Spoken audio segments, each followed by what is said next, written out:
नमस्कार मेरे प्यारे दोस्तों, मैं श्री शिव साई कोचिंग से विष्णु सारस्वत आप सभी का आपके अपने चैनल पर स्वागत करता हूं। आज हम संस्कृत के भाषा शिक्षण को पढ़ेंगे, जिसको संस्कृत का अर्थ हिंदी में निकालना नहीं आता है। आज उसके लिए क्लास एकदम अमृत के समान होने वाली है, मतलब ब्रह्मास्त्र है। आप अगर आज पढ़ लोगे तो आपके 15 में से 10 प्लस नंबर तो आराम से आ जाएंगे। और इस वीडियो से संस्कृत पैडागोगी का आपको एकदम निचोड़ मिलेगा। ये मान के चलिए कि अगर आप संस्कृत का अर्थ भी नहीं जानते हैं तब भी आप प्रश्नों को आसानी से हल कर पाएंगे।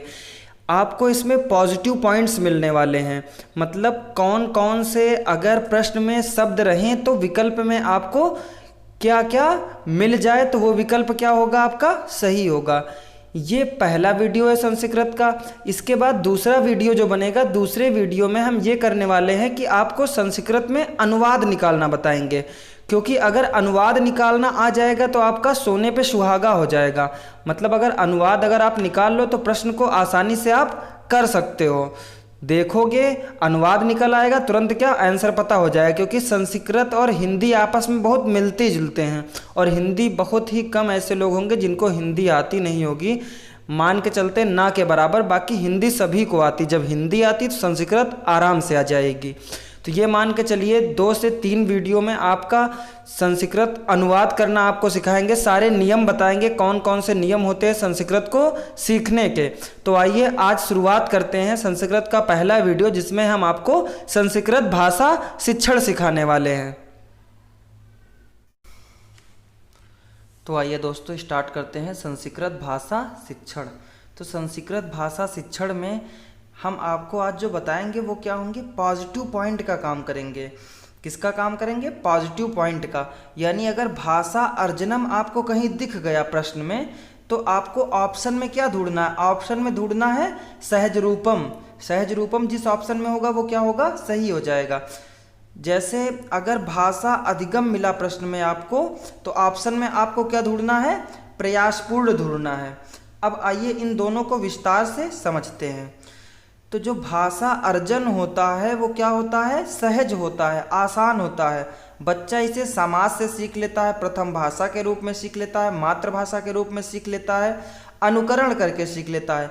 अनुकरण करना क्या होता है, जैसे मान लीजिए कोई व्यक्ति कोई वस्तु फेंकता है उठा के, तो किसी बच्चे ने देखा तो वो क्या करेगा, वो उठा के वो खुद फेंकेगा। तो यानी क्या किया उसने, अनुकरण किया। क्या किया, नकल किया या कॉपी किया। तो अनुकरण करना क्या होता है, नकल करना या कॉपी करना। तो भाषा अर्जन कहाँ से होगा, भाषा अर्जन समाज से हो जाता है, भाषा अर्जन प्रथम भाषा से हो जाता है, मातृभाषा से हो जाता है और अनुकरण द्वारा हो जाता है। और इसीलिए ये क्या होता है, अनौपचारिक होता है। भाषा अर्जन क्या होता है, अनौपचारिक होता है। अब आइए अगला समझते हैं, भाषा अधिगम। भाषा अधिगम क्या होता है, ये प्रयासपूर्ण होता है, यानी प्रयास के द्वारा सीखा जाता है।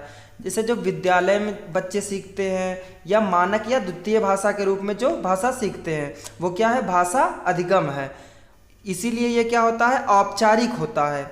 इसलिए क्या होता है, ये औपचारिक होता है। अब आइए आगे समझते हैं, भाषा अधिगम में सर्वाधिक महत्व किसका है। अगर ये पूछा जाए भाषा अधिगम में सर्वाधिक महत्व किसका है तो किसका है, सामाजिक संवाद, यानी सामाजिक संवाद का सबसे ज़्यादा महत्व है। अब आइए आगे समझते हैं, जैसे भाषाया प्राथमिक रूपम अस्ति। भाषाया प्राथमिक रूपम अस्ति, यानी भाषा का प्राथमिक रूप कौन सा है, तो कौन सा है, सांकेतिक है। कौन सा है, ऑप्शन में आपको क्या ढूंढना पड़ेगा, सांकेतिक ढूंढना पड़ेगा। अब आइए आगे समझते हैं, जैसे पूछा जाए भाषा का विकास कैसे हो सकता है, तो भाषा का विकास कैसे होगा, अभिव्यक्ति के द्वारा होगा, भाषा प्रयोग के द्वारा होगा या अवसर के द्वारा होगा। अभिव्यक्ति क्या होता है, जैसे कोई प्रश्न पूछा शिक्षक ने तो बच्चे से कहे कि वो अपने भाषा में व्यक्त करो, यानी अपनी भाषा में बताओ, तो उसके क्या होगा, भाषा का विकास होगा। जब वो अपनी भाषा में बताएगा तो उसकी भाषा का विकास होगा। भाषा का प्रयोग करे, यानी अपनी भाषा का जितना प्रयोग करेगा उससे भाषा का क्या होगा, विकास होगा। उसको भाषा बोलने का क्या किया जाए, अवसर दिया जाए। उसको बोलने का क्या किया जाए, अवसर दिया जाए, तब भी क्या होगा, उसके भाषा का विकास होगा। अब आइए आगे समझते हैं, शिक्षण प्रणाली भी पूछी जाती है, इसको समझ लेते हैं। पहली है राजतंत्रात्मक। राजतंत्रात्मक की बात करेगा तो ये क्या है, शिक्षक केंद्रित प्रणाली है।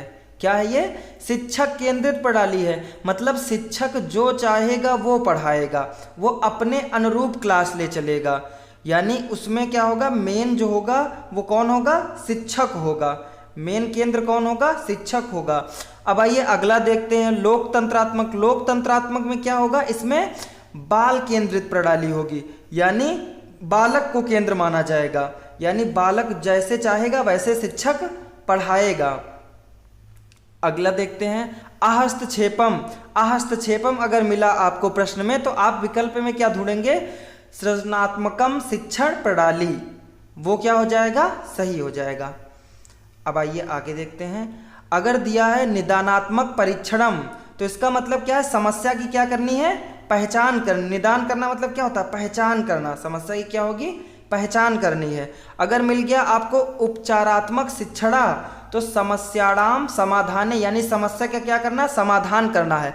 निदान मतलब होगा पहचान करना, और उपचार ऐसे याद रखिए, डॉक्टर क्या करते हैं, उपचार करते हैं, तो समस्या क्या कर देते हैं, वो समाधान कर देते हैं। अब आइए आगे समझते हैं। तो आगे दिया है संस्कृत शिक्षणस्य उद्देश्यम, यानी संस्कृत शिक्षण के उद्देश्य।